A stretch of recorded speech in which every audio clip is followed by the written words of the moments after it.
So for those of you that don't know who I am Raquel Toro Espinal. I'm the Assistant Director at Academic Advancement Programs, and I oversee our McNair Scholars Program, which is one of our structured programs within the office. And so today you are here to hear some amazing experiences and to just get a better understanding of lived experiences when it comes to application success. So I'm very excited for all of you to get to know our panelists and learn from maybe the good, the bad, and the ugly of applying to their individual post bachelor's degree programs. And so the way that we're going to go is feel free to, keep yourselves muted. Cameras off if you feel comfortable. If not, you're more than welcome to keep your cameras on. But I will ask that towards the end of our time, we will have a open Q&A session. If you don't feel comfortable to voice your question, I will ask one of our graduate assistants to voice your question if you put in the chat. So feel free throughout the whole time. If you want to start putting in your questions, we will get to it towards the end. And so the way that the panel is going to go is I have pre-made questions, and then the panelists will unmute themselves, and that's how we'll start the conversation. And so with that being said, let's go ahead and get started. So go ahead, panelists, introduce yourselves and tell us about sort of what you majored in undergrad, what you're currently doing, and what inspired you to pursue graduate or professional school degrees. And this is for everyone. So first one to unmute can go first.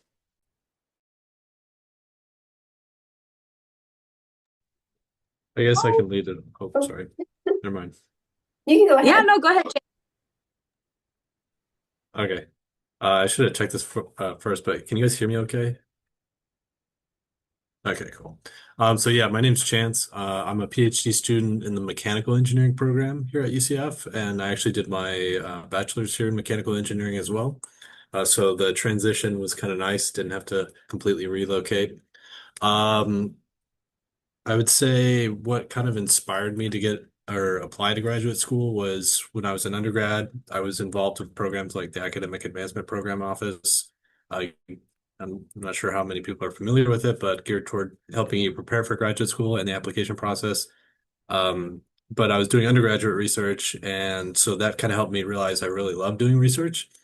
And I, I, they helped me realize that it's possible to go to graduate school. Because at first I was like, I don't think I'm smart enough to do that.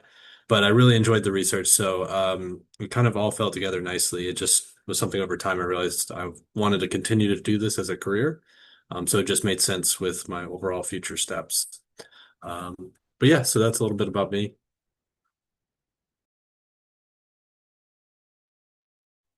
I, I can go next.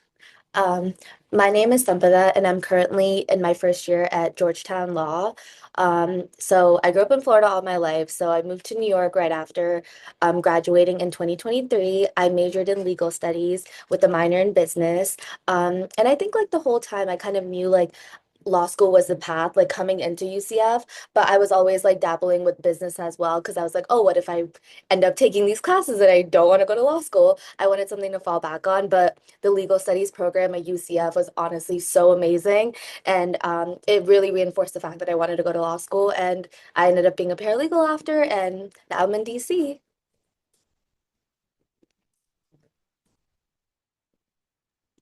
Hi, I'm Priya Gear. I went to undergrad here at UCF and I got my health services administration degree. And then from there, I kind of realized from taking different finance classes and health insurance classes, and from working at UCF in Global Perspectives, I wanted to go to law school to help with systems and learn more about like environmental law and health law. And then from there, I went to law school. And while in law school, I kind of realized my interest in working with clients and working more on the mental health side because I worked in elder law for a little bit. And then now I'm in the counselor education program working on my clinical mental health counseling degree. All right, I guess I can go next. So hi everybody, my name's Carmel. I did my undergrad at UCF in psychology. Graduated in 2022, and then I went and did my counselor education master's at UCF as well. However, I did it in marriage and family therapy. And I graduated almost a year ago now. Now I'm a registered mental health counselor intern, so kind of working on getting my license and everything. And what really made me want to go into graduate school was one, in order to be a therapist, you need to have a grad degree, so it aligned with a lot of the career goals that I wanted to have, as well as kind of the nature that I'm doing right now. So I work in women's residential substance use treatment. So helping underrepresented, underserved populations is kind of where I wanted to go. And that graduate degree definitely got me to where, I am today and being very fulfilled and happy within my career.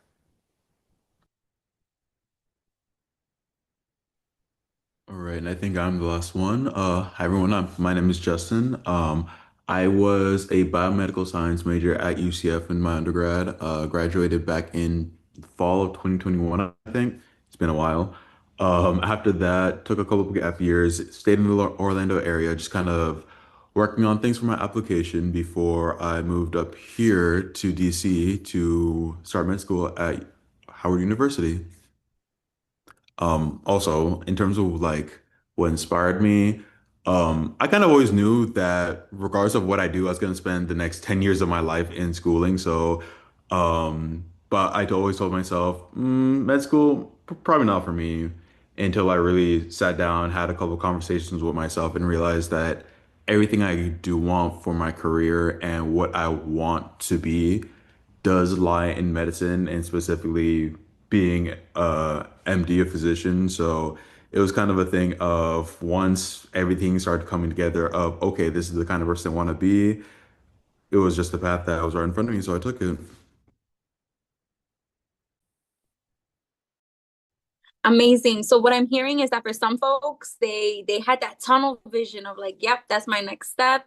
I've reflected on my experiences. I've reflected on sort of I sort of see my career going, and I need this degree after my bachelor's to execute the career that I want. And some folks, off of happenstance, right, sort of like trying experiences, getting connected, getting plugged in, doing informational interviews, then the aha moment came up. So it's a little different for everyone. I love it. I love it. So think about, all of you sort of, it's been a little while since you've been in the application process, but go ahead and put yourself back into the year that you were applying to your programs. What did you find most challenging of the application process? And how did you overcome that? Or what resources did you use to overcome that?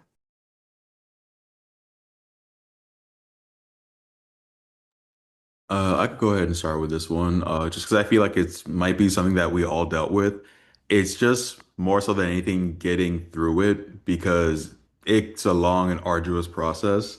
I know for med school, you have your primaries, secondaries, have to write a lot of essays for your secondaries. You got to write your personal statement, which is kind of feels like the end all be all when it comes to your writing and your journey as a whole. So that personally was my biggest sort of challenge with it. And what really helped me get through it was one, holding myself accountable because I was also working full time during my gap year trying to get through it all. So really just, okay, making sure I need to get this much done today. My shift starts at this time. Let me start doing some work beforehand, or I open in the morning. Let me go ahead and do some work afterwards. And really having a plan as to how you want to go about it because for me personally, I saw a lot of times that I would try to get everything done, and it's not always possible to get everything done in a short amount of time. So really being able to condense things down. Okay, let me get this part of things done today. Let me get that part of things done the next day. Or, oh, I couldn't do this. Let me go ahead and do this on a different day. And it made it more manageable.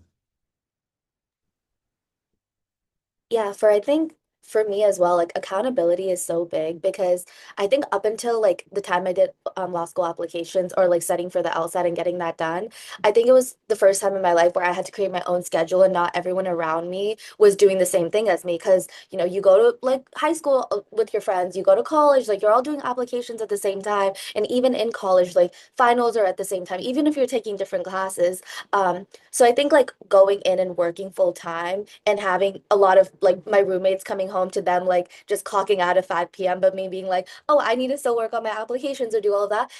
As dumb as it sounds, it is hard, you know. You also think that you want to do that, and you have to keep reminding yourself, like, you know, there's some days where you're like, oh, dang it, why did I pick this? I should have just done something else. But I think it's pushing through that and just being like, no, like, why am I doing this? There's a bigger reason I'm doing this, and you know, channeling that into your application and remembering, like, okay, like it's all gonna pay off, and it is gonna pay off, you know. So, I completely agree with that. Just holding yourself accountable because the only person who's gonna stop you from doing those applications is yourself.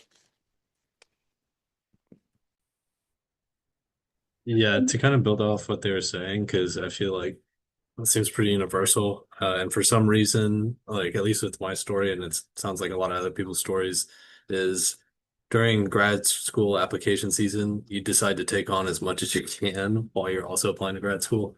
So I was doing a bunch of like senior design project stuff.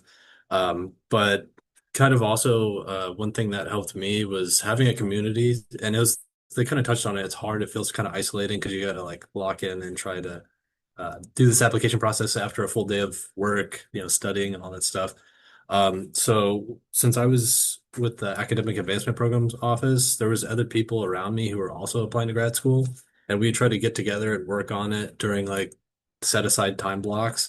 And for me, that really helped me in kind of what they're saying with accountability.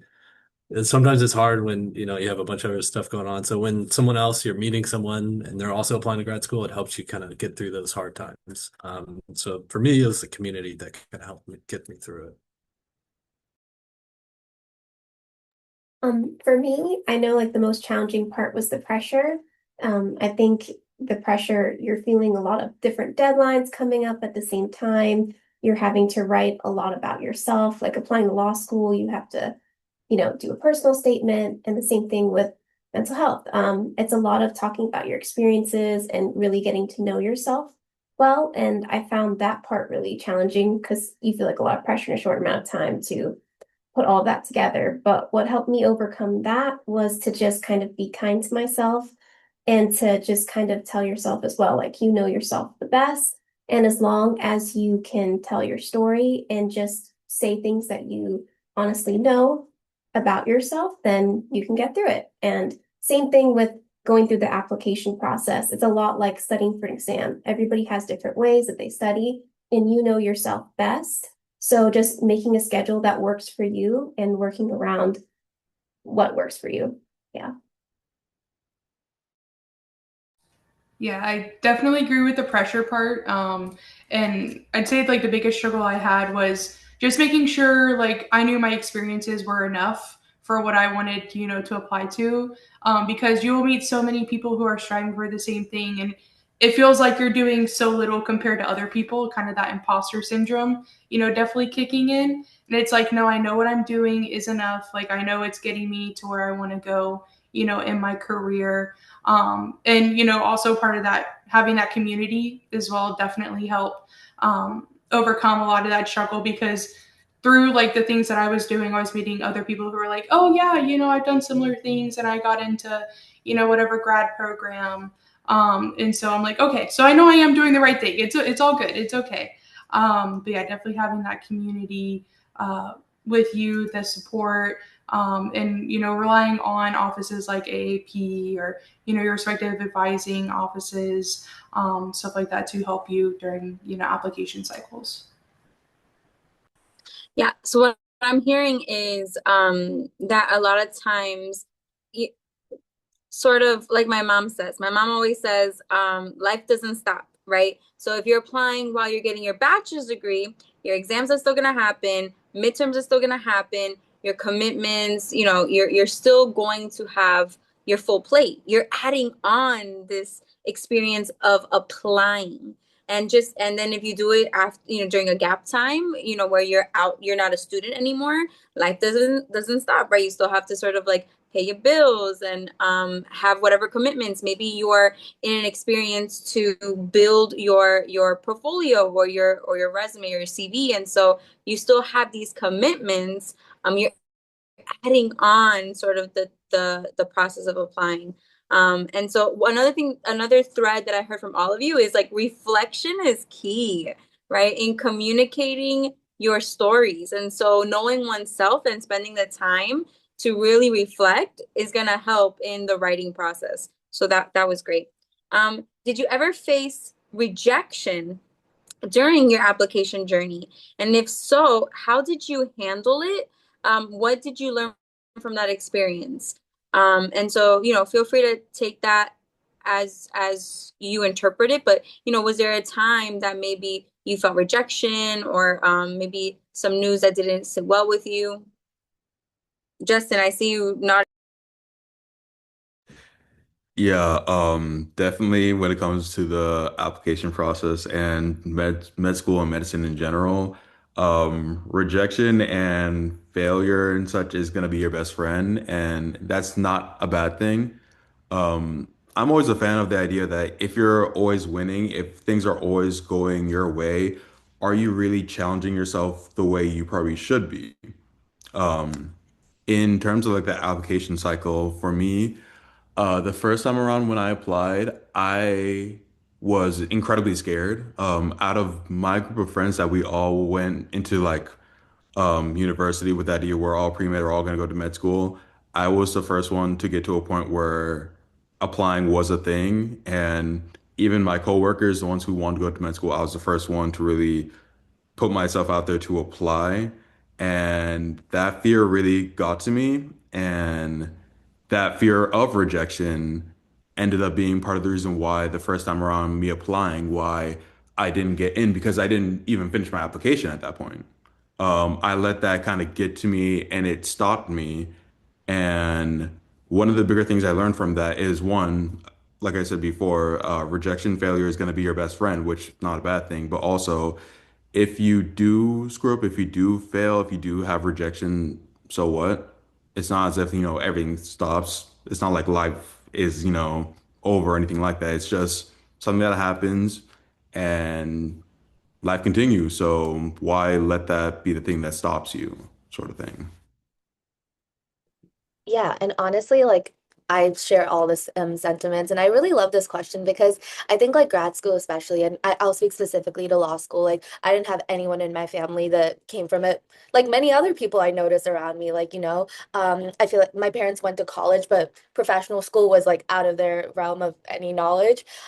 So throughout the time, like I want to say I face rejections, but I think it really goes back into how you frame that because I don't think rejections have to feel as completely you feel like you sank to zero. Like I really don't think that's what it is. Like rather when I was at UCF, like I was never involved in high school, but I came to UCF and I wanted to be involved in everything. And I was involved in everything. Thank God. Like and along the way, like I faced rejections, but I never felt like it was like that was a determinant of who I was or what I was worth. And I'm so glad I learned that at UCF because when I went in and even when I was applying to jobs, like I really didn't know what jobs to be applying for. I just wanted to be a paralegal. And I was just like blanket applying. And I think like every time there would be a job rejection, it felt like I wanted it to be a reflection of my value. But it goes back into like I ended up at a place where that's not really where I wanted to be. But I ended up learning the best things those 2 years. And honestly, like a lot of the people I work with are like my best friends now. And I truly have to owe it to this random thing that happened, even though I didn't want to do it. Same thing with Georgetown. It wasn't per se my dream school, but honestly, the past 2.5 months I've been here, I'm like, I freaking love it. Like it was supposed to be here. So I think rejection is redirection. And as sappy as it sounds, I think it's true. And funny enough, in my Georgetown application, we had to pick a motto, and that's what I picked. So I'm glad it resonated with the people here. Yeah. So like I guess the big two things I've learned from facing rejection, especially related to the grad school application process. The first thing was and I wish I had done even more of it, but if you kind of try to apply to multiple things like in your undergrad and get used to like maybe there's something that you're not caring as much about, right? Like so like a small scholarship or something like that. Um, and you get rejected on like a smaller scale, essentially. It helps you build that muscle and then you learn how to use it for your next application. So the more you can apply before you get to the grad school application, it seems a little less scary because now you have practice with it. And so you know that you can handle that rejection. And the second thing was, if you have your long-term goals and you know what you want to do, you're going to get there. It may not happen at the exact time frame that you're expecting from the initial like planning phase, but if it's really what you want to do, you'll continue to, go and you'll get there. So that's the two things that I've kind of learned through this whole process. Yeah, going off of that, yeah, I also kind of view rejection as something that each rejection that you face is a chance that you've taken. And I feel like the more rejections that you might receive, it just means it's the more chances that you took. And it's better to live a life where you're taking chances on different things and you're allowing those opportunities to be an opportunity versus just never opening that door to begin with.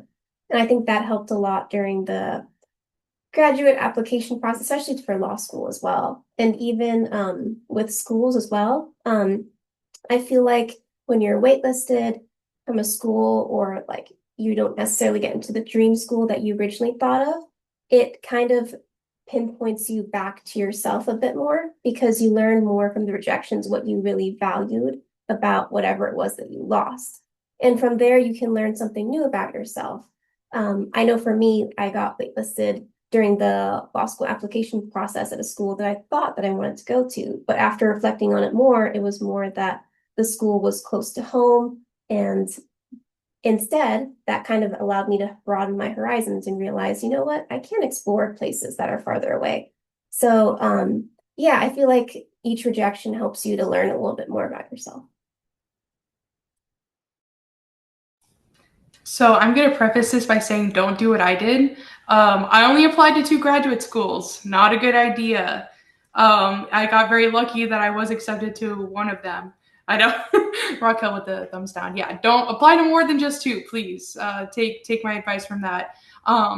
Because like I said, one of them, the first one that I really wanted, the clinical psych program at UCF, did reject me. They said I was a strong applicant, but again, I wanted to do marriage and family therapy at the time. It didn't really match what they were looking for in a candidate, and I was like, oh, I'll apply to the counselor ed program because that's, something similar that I want to do, and very incredibly lucky that, I was accepted that first time. However, that was a big gamble that I was like, oh no, I'm going to have to wait even longer if they reject me. So all I can say is just prepare yourself more by applying to more than just 2 programs, please. Yeah, don't put that stress on yourself at all. All right. Some of you had already spoken about statements within your applications. So like essays and personal statements, statement of purposes, etc. And so my next question is, how did you approach writing your personal statement or statement of purpose or whatever statement admission statement that you needed? And what advice would you give to students that are struggling to get started?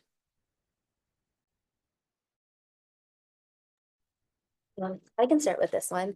I think for law school, your personal statement is so, so important because it truly gives them like a reflection of what you've been through from the time they get your application. And that's kind of how I viewed it. I think like what I started doing, and I don't know if this is going to work for everyone, but like instead of sitting there being like, let me start writing this story, the time that I started like thinking I was going to write it, I just started like randomly reflecting on random things I was doing throughout the day, whether that was like conversations or just things that like happened in my life. Like I would just be like, oh my God, wait, that's so important to me. So I think we talked about reflection in a couple of the other questions we did.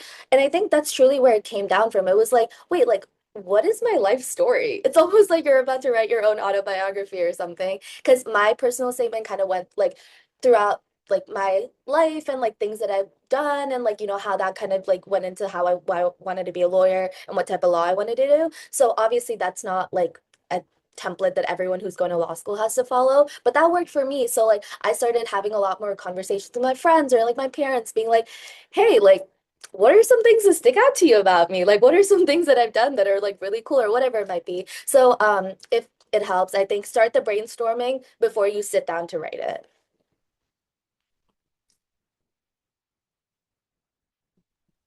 Going off of what something I was saying, it was similar with me. I kind of just was when I was writing my personal statements, I thought of my life kind of like a movie, and then I thought about like if I was flashing back to different moments, like how they do in different movies for this scene, what moments would be significant to flash back to understand why I'm like writing this personal statement now, and that helped me out a lot because it helped me to figure out like different threads to see how I got here. But I think it also helped to kind of figure out what actually was important to me because some of the things I immediately thought of weren't really related to law, but more related to my personality. And that helped. I think it's important in your personal statement to really showcase your personality and hear your own voice because you can see a lot of your experiences through your resume, but the personal statement is really where they get to know you as a person and they're more curious about like what skills you have and like who you are and what you want to do with this.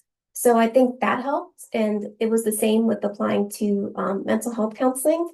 I felt that the personal statement, just kind of thinking back on different values that I had or different stories that were significant to me about my life, kind of helped me to figure out why I'm doing this and explain that in the statement.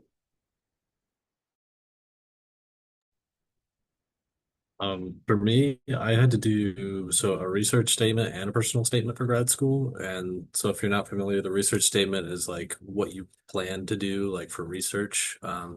So for mechanical engineering, research is a big part of graduate school. And then the personal statement, uh, I am not good at personal statements even to this day. The synthesis is hard for me, like picking and choosing. So what I learned to do is I build my research statement first because that's like and I let that serve as my like skeletal structure for my personal statement because like I know what I want to like do for the research side of things and I have this project I want to do and then I look at that and I think about okay what experiences do I have that will help support that I can do this project and that helps me with the synthesis for the personal statement of choosing which experiences best highlight me and also show that I'll be a benefit to the grad program or what have you so I know it's not easy, or at least for me, it wasn't easy. So that's kind of the strategy I took.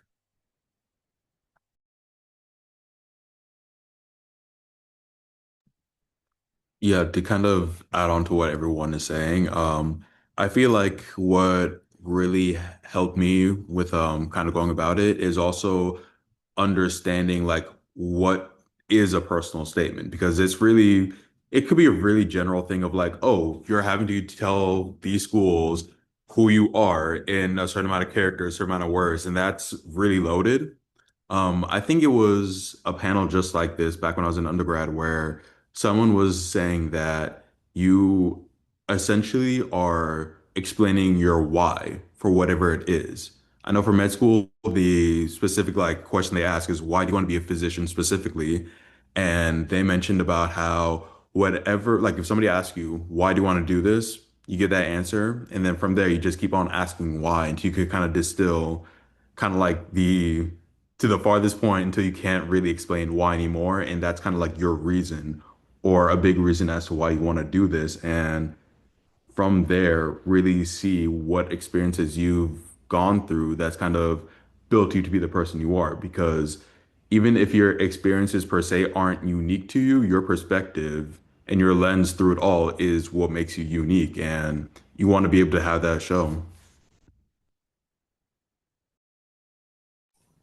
Yeah, and to add on, last for that personal statements were also a struggle for me, because it's very hard to talk about myself and think, oh, yeah, this is me, this is, how I can express myself to show that I am a good candidate, for this program. But really, just thinking back again about your experiences, how they've shaped you, specifically for me, I took a really good ninth grade AP Psych class, and I'm like, I definitely want to do that. I had that very good experience that kind of led me then down to the rest of my career. And then also, how does getting into that program help you, and how can you help the program? Really thinking about, okay, I know I offer this to the table. Like, I know I'm really good with person-centered skills, stuff like that. And just what can you do for the program just as much as what the program can do for you. I love it. So I think if I could add two little tidbits, one thing that I've loved to see students do is that throughout their undergrad, whether you're doing an internship, you're doing summer research, etc., maybe you're interning at a law office or at a clinic, you journal. As simple and cliche as it sounds, keep a journal with you and just reflect every 2 weeks. What went good? What went bad? What did I learn? How did I grow? And so those articles or artifacts, you can say, is something that you can refer back to when you're in the writing process. And then one thing that I always remind students is be careful with your spelling. You do not want to spell Johns Hopkins University without adding that S after John's or after John. Make sure that when you're writing the university names, you make sure, Mississippi has enough S's, etc. Okay, great job.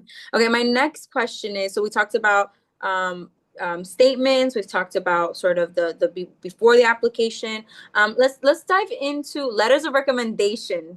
What role did letters of recommendation play in your application, and how did you choose or approach your recommenders?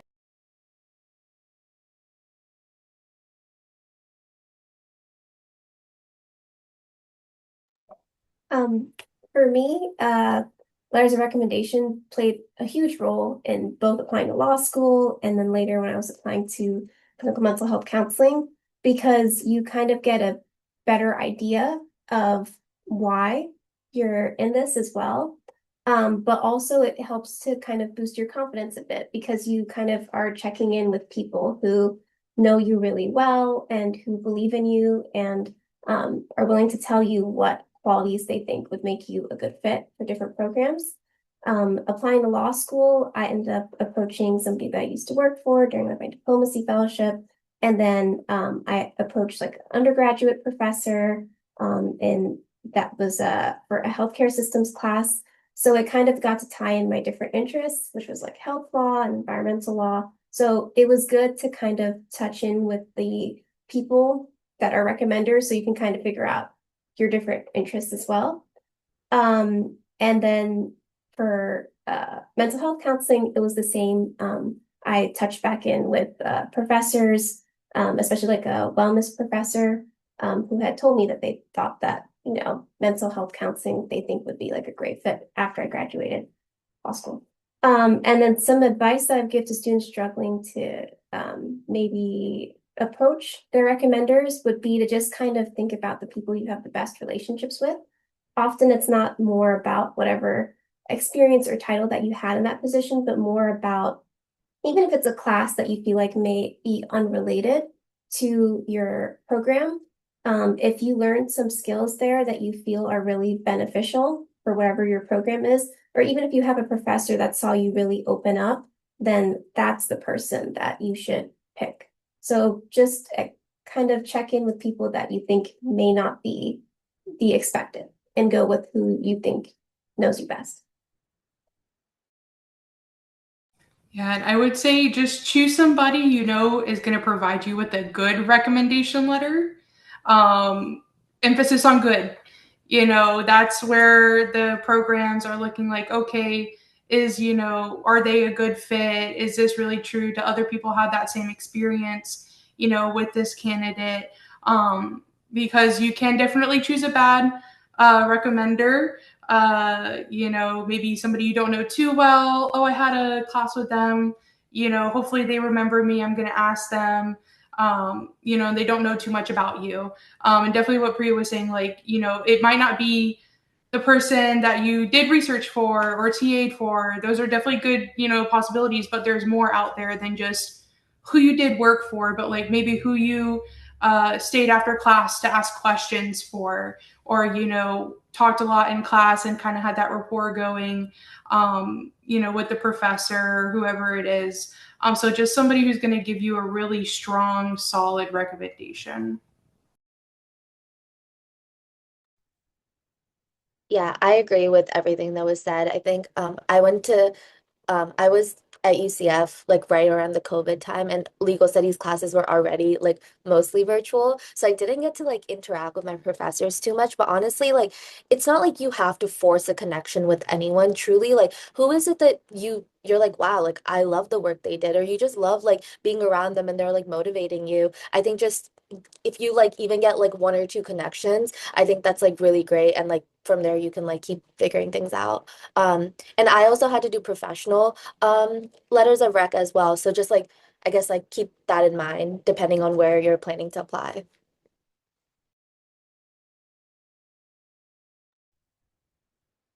Yeah, I would say the only thing I can really add, I don't know if it's adding actually, but is yeah, definitely the strong letters of rec. I think AAP even has a workshop where they talk about that. You want it to be strong because a bad letter can actually hurt you. But yeah, so asking if you feel like they could write you a strong letter is important. So that's important when you're choosing people who know you well and who can highlight the things you want them to highlight. And in my like whenever I ask them, I usually try to do it in person, but if I couldn't in my email, I'd always say, oh, I ask if they can write it and like if they can highlight certain things uh with their statement or letter. And then the other thing I would say, just to keep in mind too as it approaches, because even if you have all these great things like awesome letter writers, it might come to the point where you have to send them a lot of reminder emails because it can get kind of stressful because they also have a lot of things going on. But just to give you like pre-warning, you may have to send a bunch of follow-up during the application season. As it gets close to that deadline, you may see that your letters are not getting in. So just kind of mentally prepare for that you'll have to remind them a lot. Yeah, pretty much everyone hit everything amazingly. The only thing I could really add is kind of an extension of what Chance was saying with um sort of when you approach your letter writers, one thing that I did and I found was a great idea is if you give them like a copy of your CV, your resume, or your personal statement so they could really see everything that you do. So like Chance was saying, if you want them, if you could ask them to like highlight certain things, or if let's say if it was your PI for your research that you're asking for a letter from, even be like, hey, just these are the things I did while I was in your lab, things like that, because they might have forgotten things that you remember, things like that. It can only help, and I find it does make a lot more people more willing to write letters of rec, the less work that they had to do on their end. So if you could give them like a little help in whatever way, I recommend. Love it, love it, love it all. What advice do you have for students who are concerned about the cost of graduate or law or medical school? Not all that one story. No. Okay. I could go first with this one, just because med school is expensive. It's tough and it's not really anything that you really can ignore because it's a lot of money to just stare down and think, oh, I'm gonna be this much in debt by the time I get to any point that I could pay it off. So it's completely understandable. One thing that we're always told is that um, paying off that debt, at least as a doctor, you could get that done pretty fast depending on how you move financially. There's ways that many people who came before me have done this with like as soon as they become a resident, paying it off. So then by the time they're attending, they can get through it that way as well. So it can get paid off. And another thing, scholarships. Definitely, if you work hard now in undergrad, in your gap years, it will pay off. I will tell y'all straight up that I got a half tuition scholarship from Howard, which is amazing because that's $25,000 a year that I don't have to worry about. So that's really nice. And a good chunk of that came from me during undergrad, me working real hard in classes, doing my best in classes. So by the time that I'm here, they see my stats, they see how well I've done the MCAT. They're just like, oh, we want you. Here's some money to show that we want you. Also, learn how to handle money now when it's easy. So when it becomes harder, it's not as hard to navigate. Yeah, grad school and everything in between, definitely very expensive. Like Justin was saying, there are scholarships and definitely start looking now. It's never too early to start looking for funding opportunities, whether it's even, to finish out your bachelor's or, going into grad school, med school, wherever you go. And also there are like things like graduate assistantships. I loved being a GA, for multiple offices, AAP included, that do help with tuition, that do help with finances, and plus you get to be more involved on campus and, more involved in your program, and stuff like that. So definitely looking for stuff like assistantships, and again, scholarships. It's like for my program specifically, there weren't too many scholarships. They're far and few between. However, there are some out there. Even if you look for scholarships, outside of your organize or outside of your college that you're attending or university that you're attending, there is stuff out there for you, to apply to and to get.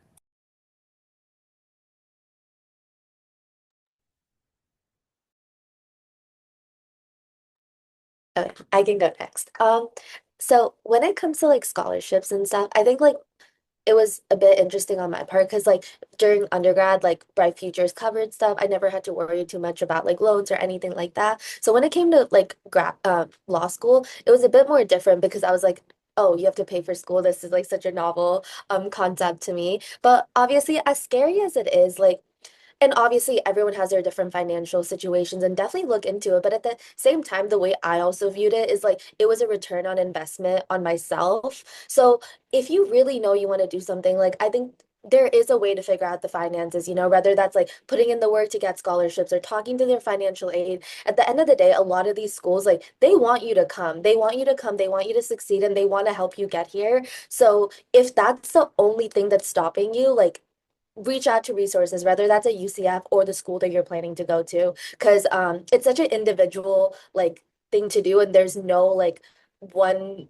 like way works for everyone. So yeah, I just want to like emphasize that. Yeah, and I guess one thing to add too is since there is different types of funding for grad school, there's the like fellowships, which is kind of like a scholarship or scholarships in general, assistantships, which was mentioned, and those can kind of be broken down too. Like, so each school is typically going to have like some their own internal funding that you can apply to, and then there's also some external funding. So things like uh, you know, what was the NSF when I was applying, but there's certain third party fellowships and like funding opportunities that you can look at. So I'd recommend talking to resources like AAP because they'll know what's out there. But yeah, and then the other piece of actual advice I would give is wherever you're looking to apply, and like again, I can't speak to law school or professional school because I know nothing about that realm, but for like grad school with like within STEM, if you look at who you want to work with during graduate school, like as doing research, make sure to contact them before you begin the graduate application process. Let them know that you're interested in applying to their program, working with them. And if you can set up that connection early, they can actually move mountains to get you there but also help you get funding once you're there. So I know with like my advisor, when I first started here, we looked at getting like an internal fellowship through UCF and I did an assistantship. So they can help you navigate that once you kind of have an idea of where you want to go. Setting up those connections can help, I guess, start to figure out ways to get those financial resources in place. Awesome. Great job. Okay, so my next question for you all, and we are coming up to almost an hour into the panel, and so I already see one question coming in. For students, feel free to start putting in your questions, and we'll have them during the latter part of the panel. Um, But I was curious to know from all of you, how did your undergraduate coursework and or extracurricular activities contribute to your readiness for the programs that you're in or that you are part of in graduate or professional school? That was a long-winded question to say, how did your undergraduate coursework and activities help prepare you for your next step? I can go first on this one. I think something to start off before I even say anything else is like law, you can literally do anything and go to law school. Like major in anything, participate in anything in college. Like there is no prerequisites like there are for a lot of other things, a lot of other grad schools. So keep that in mind when you are planning to go to law school. So with that being said, do things you are interested in. And obviously, this wouldn't be the case for, like I said, other stuff. But when it comes to law school, like you're in college for 4 years. Do not do things because you think the law school admissions person wants to see that. They see everyone with those type of stuff. If anything, I think the thing that I get told on multiple occasions is like they can tell when you're talking with like authenticity and passion about what you're doing. So if you're just like doing a whole bunch of legal stuff or like legal internship, this and that, but you get an like interview and you look like you don't care about any of those things,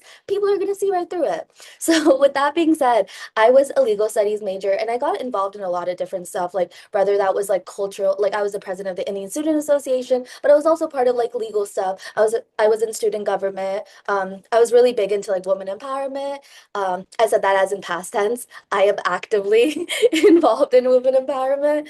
Um, but all of those things, like even though I was super involved, I think the only reason I came out of it not feeling burnt out was because I truly cared about it. Like, yes, I'm gonna be honest, like, yes, I knew it was gonna look good on my resume, but it wasn't like I was actively like painting a picture in my head in the type of person I wanted to come off as. I think these were things I authentically did. And this goes back into that's gonna help you on your personal statement because all these experiences you had, it's gonna make that personal statement come off way more authentic and passionate, which is what you want. So in college, if you want to be involved in more of a STEM field or you want to be more involved in volunteering or whatever it might be, do any of that type of stuff because that's all that matters. And yeah, I think that's kind of what I wanted to say. Don't do it because it's good for the resume.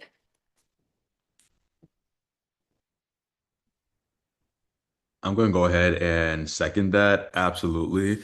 One of my classmates, she actually went to UCF as well. She was a graphics design major in undergrad, and she just made sure she got her prereqs done. And she's in the same spot as I. So literally, you could do anything, and you could end up where you want to be. You just got to make sure that where you want to end up being, you have a plan to get there.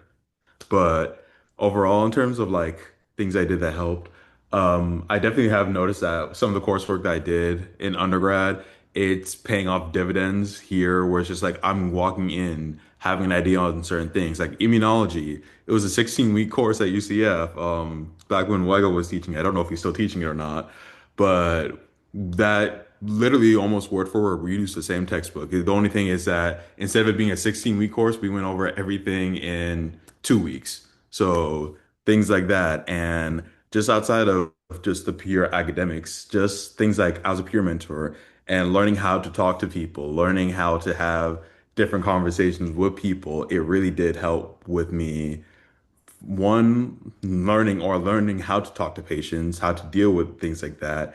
And also just in general, it kind of formed the kind of person that I want to be and the kind of doctor that I want to grow into.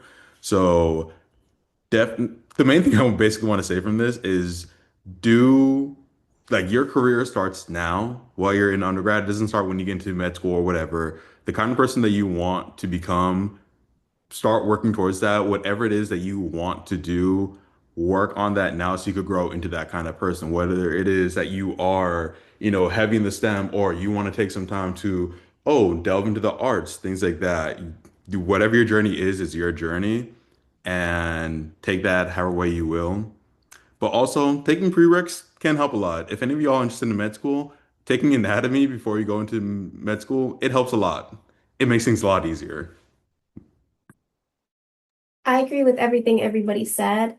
And I also was not like a pre-law major. I was health service administration, and I just pursued it because there were so many different classes I was interested within the major, insurance classes, finance, accounting. And I truly think that doing coursework that you are actually interested in will help you out later. Because just like they were saying earlier, it really shows through in your interviews later on, and it gives you something different to talk about.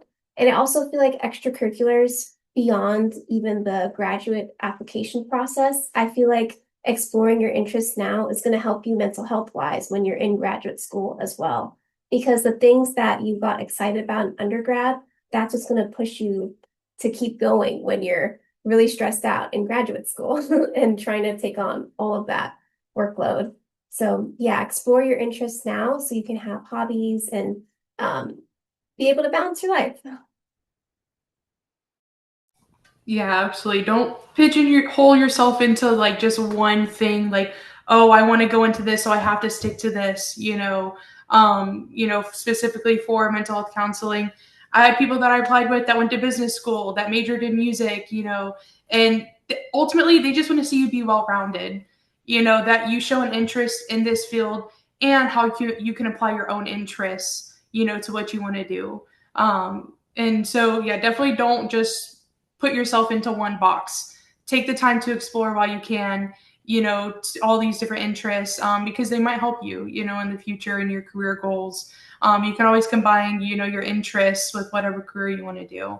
And then as far as like whether coursework or experience helped me, in grad school, I would say the coursework got me the knowledge and the experience got me to put my knowledge into action, because it's very hard. When again you're in mental health counseling, actually having the words, to relay it, not as like a professional, but in layman's terms, to clients who haven't gone to grad school, have no clue what I'm talking about, if I just start rattling off theories. And so my experience kind of helped me, to be able to, relay things in a more conversational, open, empathetic way, so I can help, people that I meet, my clients, whatever it may be.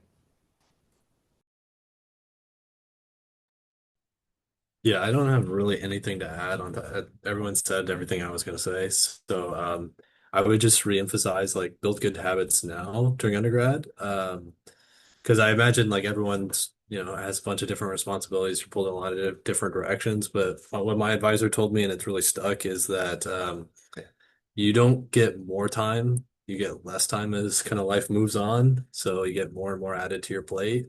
Um, and so if you learn the good habits now, it makes it easier when things start to get overwhelming, especially in graduate school when you have a bunch of different things that you have to like consider, not purely academically. So like there's a bunch of different like hoops you have to jump through and keep track of.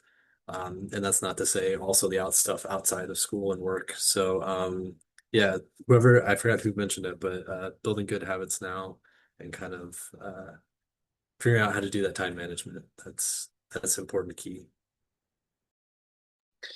I actually Chance, you kind of alluded to another question that I think all of you can dive a little deeper in, and I think Sampada said, also alluded to like burnout. So I want to know, diving into sort of like juggling different things during the time of applying, what helped you manage that stress of juggling applications, graduate school, potential job interviews, commitments, etc. So, like, can you talk a little bit more about sort of that? Anyone in general?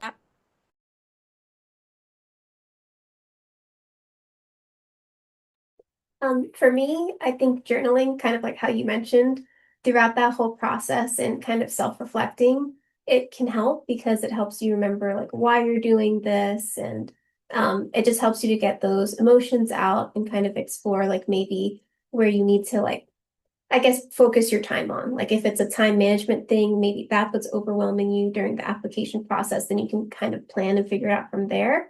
Or if it just helps you to get more in touch with what's going on, at least for me. Yeah, and definitely for burnout during the application process, just having honesty with yourself, being able to recognize like, okay, maybe I'm not doing too hot right now. Because again, you can't pour from an empty cup. You're not going to have a good personal statement if you're absolutely burnt out, you're tired at the end of the day. So recognizing, being honest with yourself, like, okay, I might need some time to back away from this. How can I, re-energize myself, replenish that, so I can continue to be the strong applicant that I am, the strong candidate that I am. And again, just going back, developing those hobbies, making sure that they're really good, having that support network, having the accountability of letting somebody know like, hey, I'm not doing, so well. Can I talk to you? Just again, having those supports in place for when you are dealing with the really big stressful things. Yeah, I think for me, like, when you say like a law school journey, it truly was a journey because like all 4 years of college, I was always so stressed out about like, oh, everything leads up to going to law school. And then like year hit, I was like, I have to go through. I thought taking time off was not a possibility, and I ended up taking the time off, so that stretched it 2 more years. And I think all 6 years, it was a constant like up and down battle of like, okay, like do I even want to do this? Do I not want to do this and that? But I think the only reason I was able to come out of it with so good spirits is like get reminding yourself that you're human through all of that. Like, yes, I want that at the end of the day, but you also need to enjoy your life. So I've always been a really big advocate of like even some of my friends that are just like, oh, like I have a lot going on. I'm just gonna like isolate myself. And sometimes it works, but also like it's okay. Like things will work out. Like you don't have to completely just like shut yourself off to the world because it's final season or whatever it is. Like, I'm actually about to go into my final season soon. And we keep saying like Halloween is the last time we're allowed to have fun, but we're like, no, guys, like even in November, we're allowed to like still socialize with each other. So just reminding yourself that, don't feel like it's end all be all. Still talk to your friends, like go hang out with them. You're still a college student. You're still all of that. Like you're gonna look back and be like, what was I doing all of college? Just like stressing out about, whatever it might be. And sometimes stress is good. I think sometimes it truly is good. I've definitely had moments where I was so overwhelmed. And I remember just calling my mom and I just wanted to cry. I was just listen to me. So it's okay to feel the emotions. It's okay to do all of that.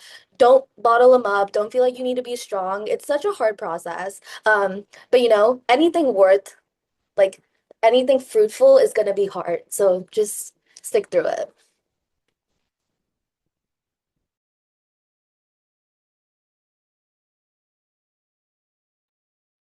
Yeah, I honestly can't add anything better than what you guys already did, but yeah, you are human. I know everyone wants to be an academic weapon, an academic machine, which I get it, but a machine isn't human. You are human, and you need to be able to have that level of grace for yourself, regardless of where you are in the process, because if you want it, you will get it. It's not an if, it's more so a when sort of thing. Perfect. So, all of y'all have talked about the application process, the preparedness, submitting, etc. You made it. You're on the other side. Fantastic. We want to know how was the transition from undergrad to grad or to law school, medical school, or graduate school? What caught you off guard? What was smooth?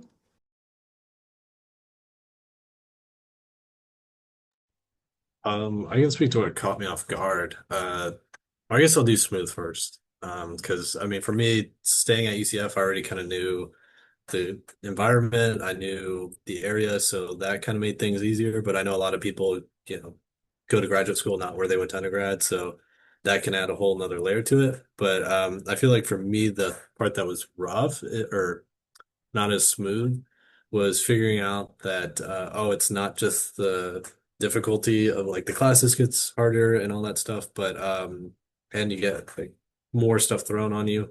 But you have to basically kind of for at least for the engineering program, you have to figure out your own plan. So in undergrad, we had like this career or I guess uh class map where it's like, oh yeah, take this class and you just follow this like flow chart. In grad school, you kind of make that yourself, and no one's really there to help you do it. If you don't ask, at least like your research mentor can, but probably they're too busy. But yeah, and then a lot of people don't respond to emails, so like you're trying to like figure out what you have to do to complete your degree, and no one's that super helpful. Um, or they might give you wrong information, so you kind of have to figure it out yourself. And so a lot of that takes initiative, because you also have to worry about your classes and your research and getting the stuff that you need to get done. But then you also have to kind of do some of the other stuff that uh you didn't think was going to be your job, but becomes your job. So it does make you really resourceful and helps, like, I feel like project management for later on. But that was one thing that kind of took me off guard, was there was no guardrails. It's just like open space, go figure it out. And that can be challenging at first, but eventually you get used to it, just like anything else. So um, I guess relying on your community and other graduate students who came before you to kind of help you figure out what to do is how I managed it. Funny enough, I feel like my experience is a bit different because I feel like in undergrad, being in such a big school and all of that, I felt like I had to kind of pave my own path, which I love doing because I feel like I was always that type of person anyways. But coming into law school, it's almost like they like, I don't want to use the word baby us, but they do baby us because they're like, oh, like we need to do this, we need to do that. And it was so like cute to see because I thought I was just gonna be like thrown to the wolves. But it's like everyone around you is literally doing the same exact thing that you do. So we're all taking the same exact classes, like and everything. So that was definitely an interesting transition. Because they make law school seem so cutthroat and like everyone's like trying to compete against each other. But yeah, so I would say that was a big transition, but also too, something that was super cool is like some of my professors are like people that like argued in front of the Supreme Court or like, like just done super like my torts professor literally helped write some of the constitutions for the Balkan states when they were going and he's pretty old, but like I was like, oh my God, that is so freaking cool. So I think like not having too much exposure to that like early on, I thought that's a really cool thing to be like, dang, I'm really where like the law is being made.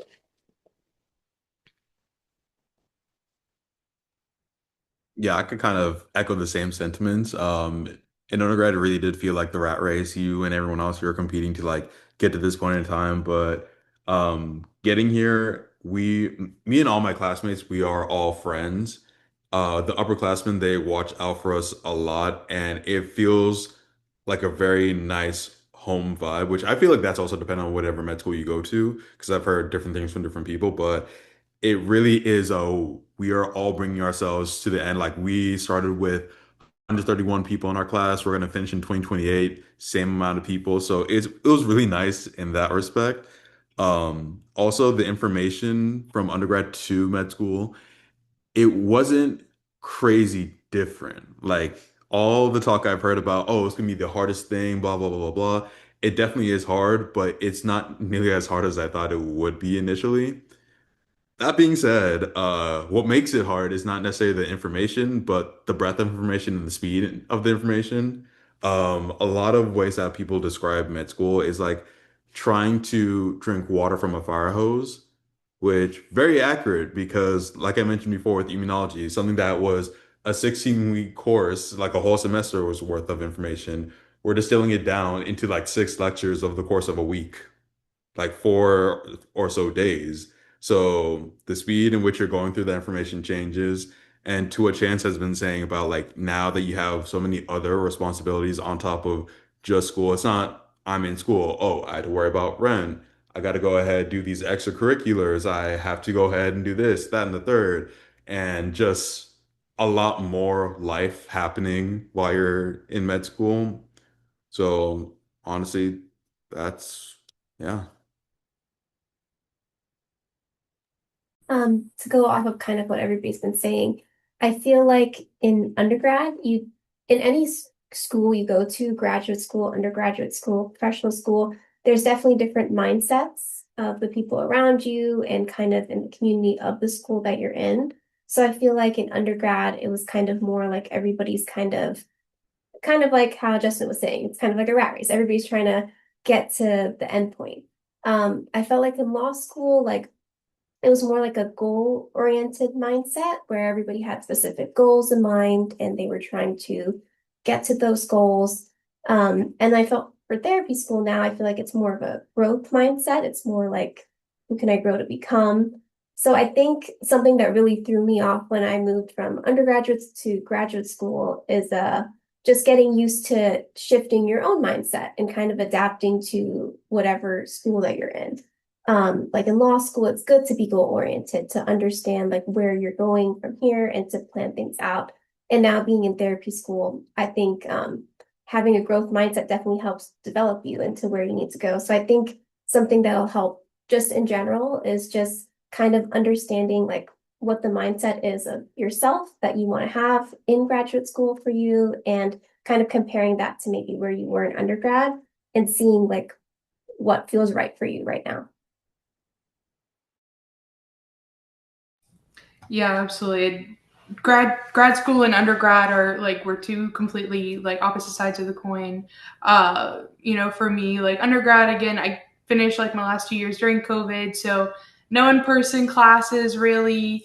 The community that I had was my roommates or when I did psych peer advising whenever they still had that. Those were the people that I, really relied on.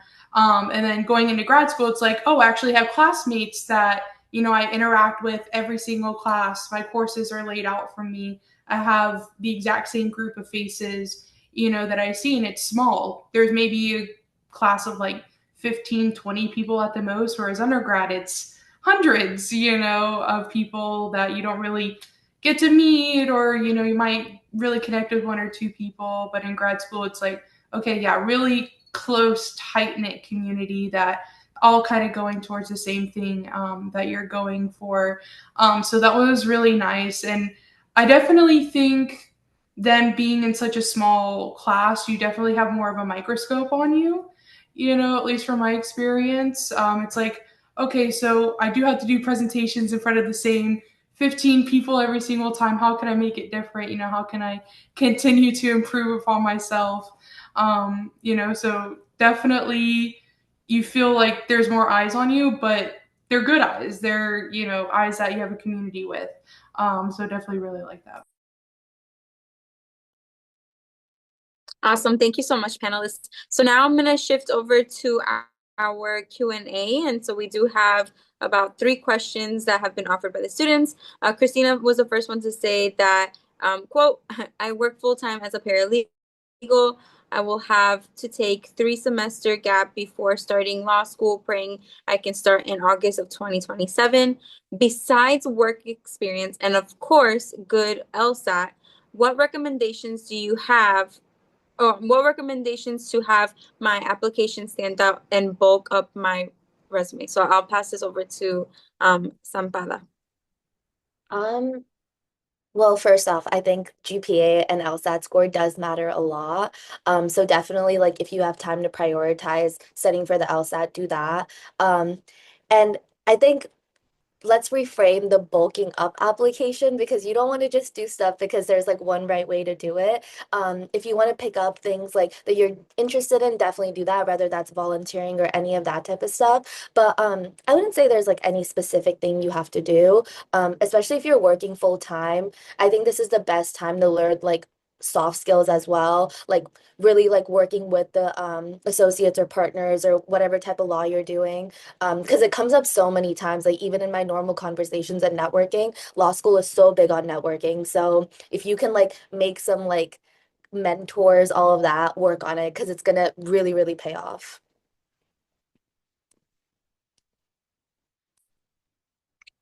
Awesome. The next question is do you think a gap year help you better prepare for application, or would you recommend it over going straight into medical school? And I feel like this is a good question, even, for all of you.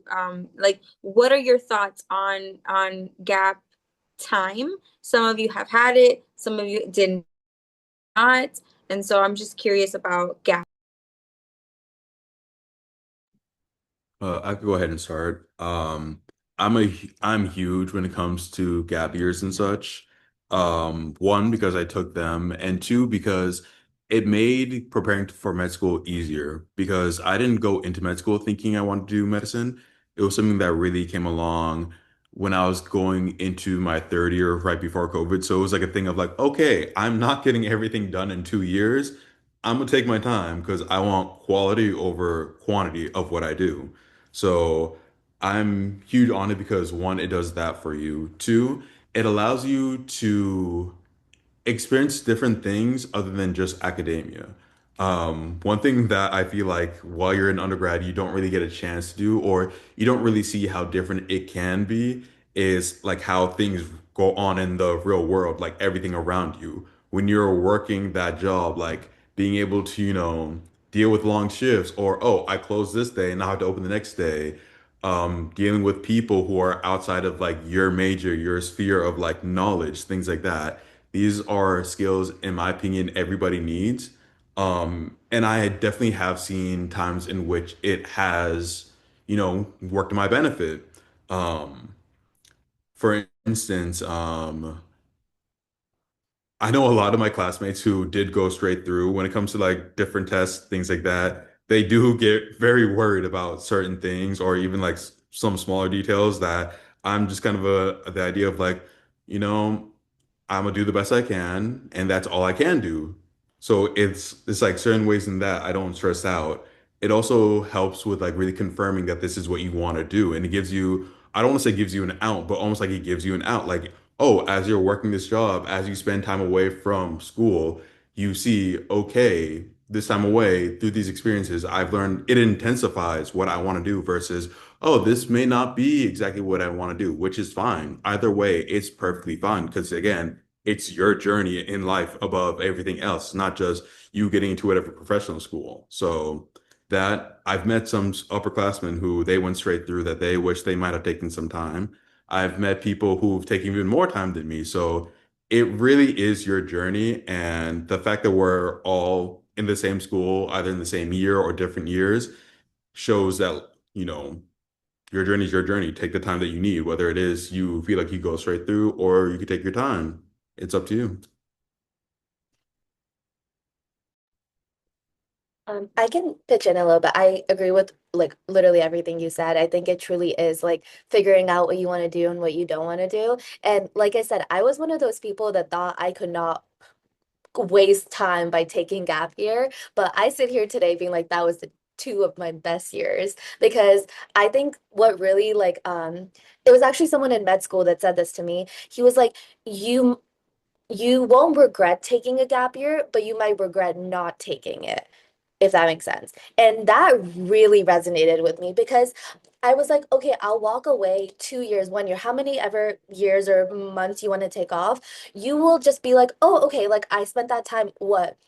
Maybe having a little bit less on your plate? Or would you rather like burn out, go to school, be like, oh my God, I wish I took time off? Like, I think the idea of being like having regrets really sealed the deal to me. I was like, you know what, this is it. And that really like made a difference in what I did. And I think it really goes back into like what he said, like you like figuring out what you don't want to do is just as important as figuring out what you want to do. So I worked at like I did like litigation and all of these words are just like but it's like coming into school like law school now, they expect us to start recruitment like immediately. So it was like school and recruitment and there's people that don't even know what like different things are. But at least for me, because I had that 2 years off, I was exposed to law and that really made a difference. So definitely take time off because I think it helps you mentally, like also just being in the real world before you go back to school.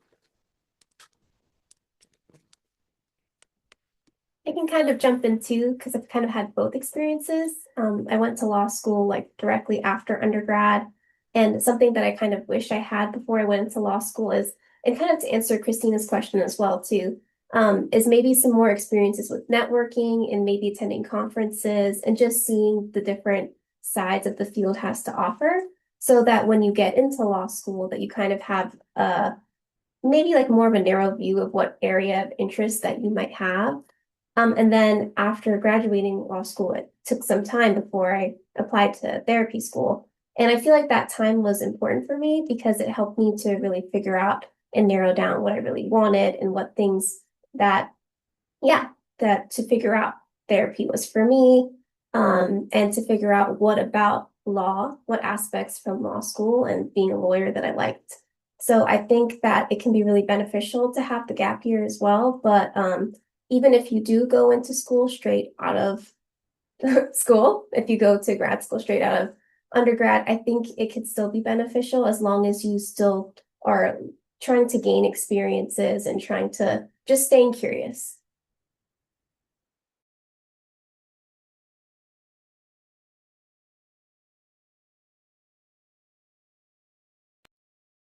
Okay, so if, oh, go ahead, Chance.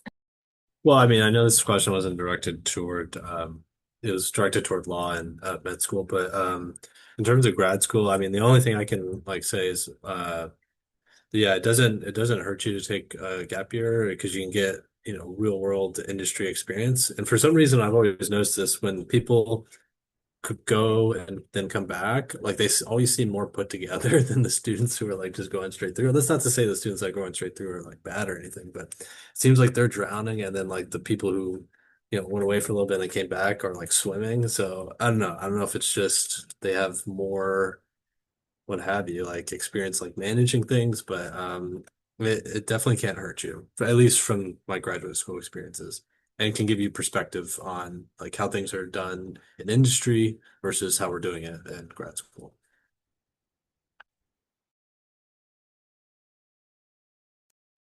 Okay, great. So I'm gonna put my little tidbit into the bucket too. So when I think of a gap year, I think of got a plan? Question mark. What I mean by that is you can have intentional gap years. Um, but you have to create that plan because like my mom always said, life is not going to stop, right? And so one of the big things is those letters of recommendation. I am confident that our amazing panelists found ways to stay connected with their recommenders because like in Spanish they say amor de lejos, which means love from far away, basically and basically insinuating that out of sight out of mind when you are take time away from sort of like recommenders or pieces, right? It also can add whether it's good or bad. And so if you are going to take gap time, that's fantastic, but make sure you have a plan. And if you end up not taking gap time, that's fantastic. There could be pros and cons to both. So really kind of think it out and create yourself with an action plan. As my little tidbit. Okay, we had another question. Um, okay, so thinking from a transfer student perspective, we have some transfer students in the virtual room. Um, so I'm just gonna repeat the question. As a transfer student starting in spring, I have less time for the typical 4-year pre-med journey. If you could go back to the start of your pre-med track, what's one high impact activity or habits, academic, clinical, or personal, you wish you would have prioritized from day one for medical school?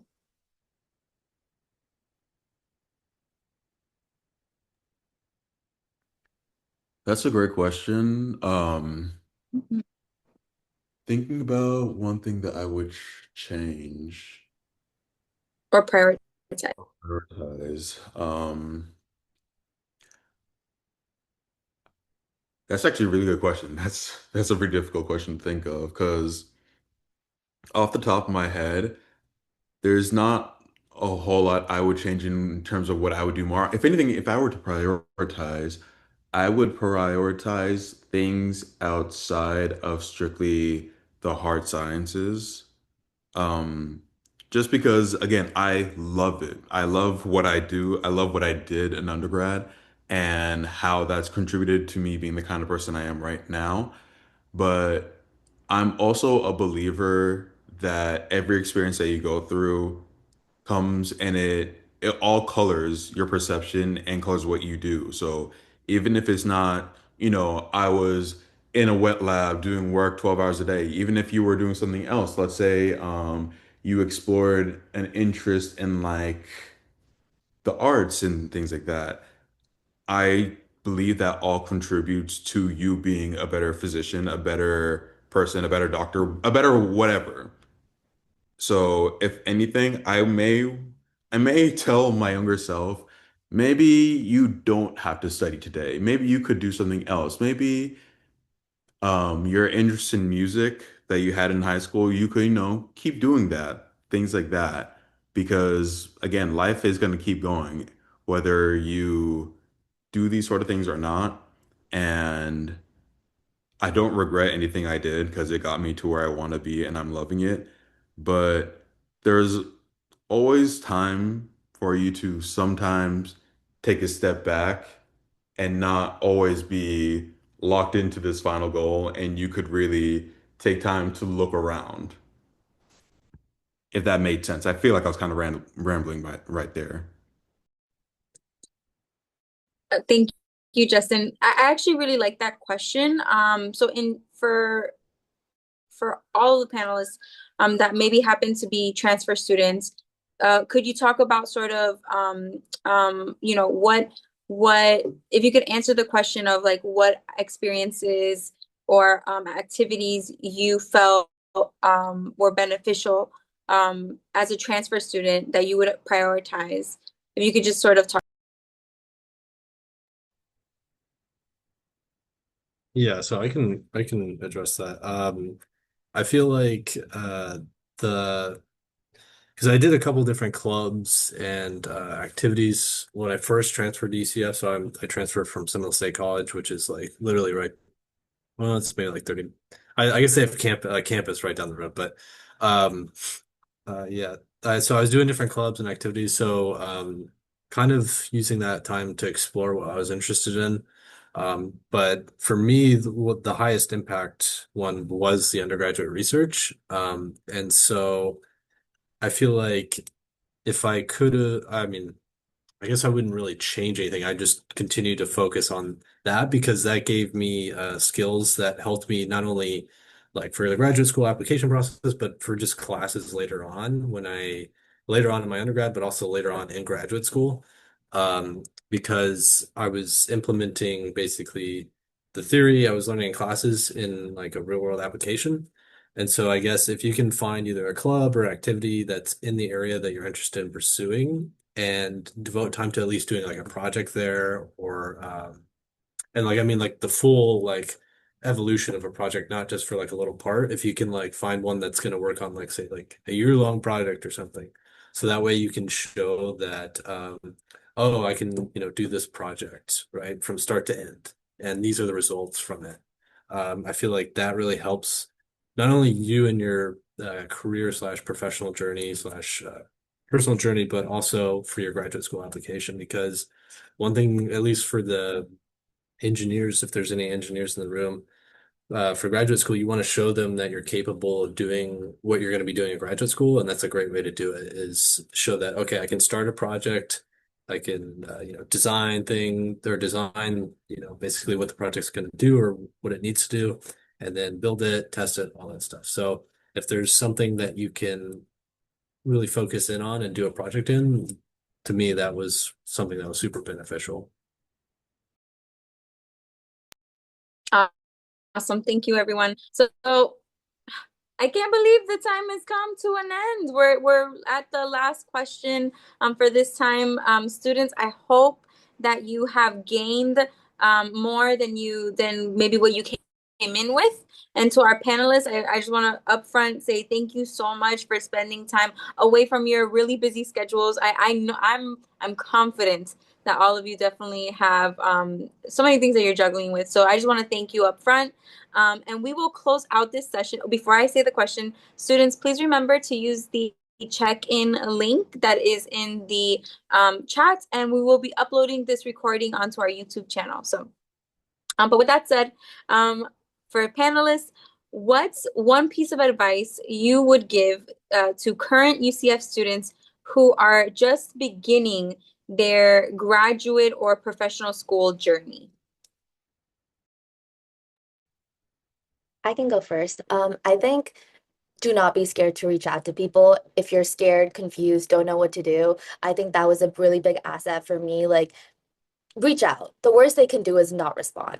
And if they don't, that's okay. But just keep doing it. Obviously, find a fine line. Don't annoy people. But like, don't ever be scared because like everyone at one point was confused and don't know what they're doing. And I think having role models that have already done it and can help you have some sort of foundation, you should do it. And with that being said, if anyone wants to reach out on LinkedIn or anything, feel free. And I'm always happy to talk to anyone. My advice, for anyone that's starting out is that there's no right answer to things sometimes. Sometimes we feel like, oh no, if only I knew the answer, if only I knew what to do about this or that.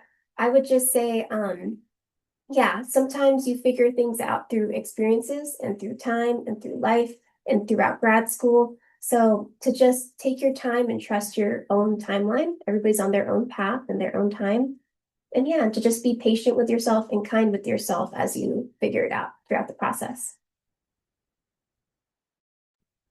To add on to Priya, enjoy the journey, every part of it. When you're getting things right, when you're getting questions wrong, when you fail, when you succeed, every part of it is to your growth. And when you take that in, when you're really able to understand that, things get much easier.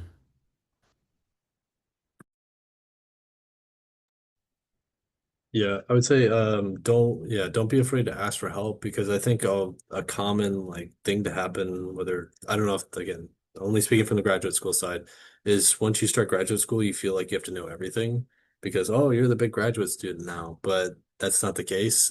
So don't kind of fall into that trap if you can help it. And like everyone else is saying, lean on your support network for help. Because it's not like they're gonna be like, no, I don't want to help you. So be sure to use your community. And then the other thing would be one thing I wish I had done when I was starting the graduate school or my graduate school journey is I had looked at we have to do a plan of study but I didn't take it super seriously.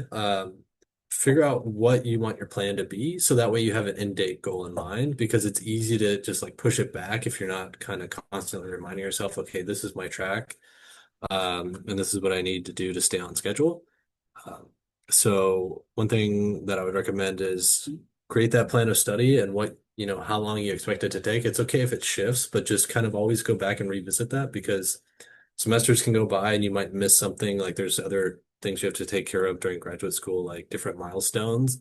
And before you know it, two semesters can go by and you're like, oh man, I didn't complete that milestone and I need to complete that before I can complete the next thing. So if you're not reminding yourself of that, it's easy to get lost in the classes and the research you're doing, or whatever, your program requires of you. So make sure to have that kind of plan of study open and checking it every once in a while.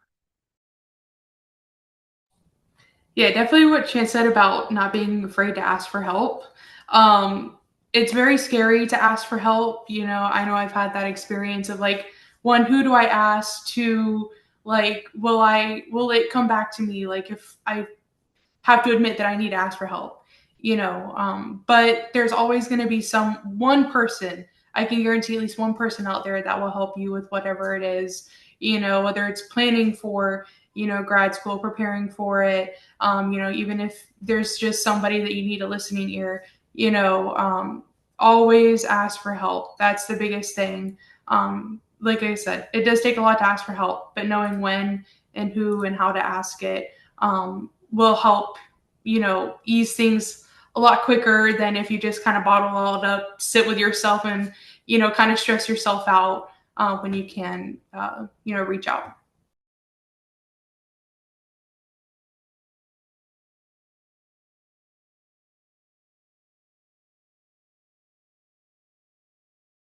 Okay, thank you so much. So it looks like I did miss one question. My apologies, everyone.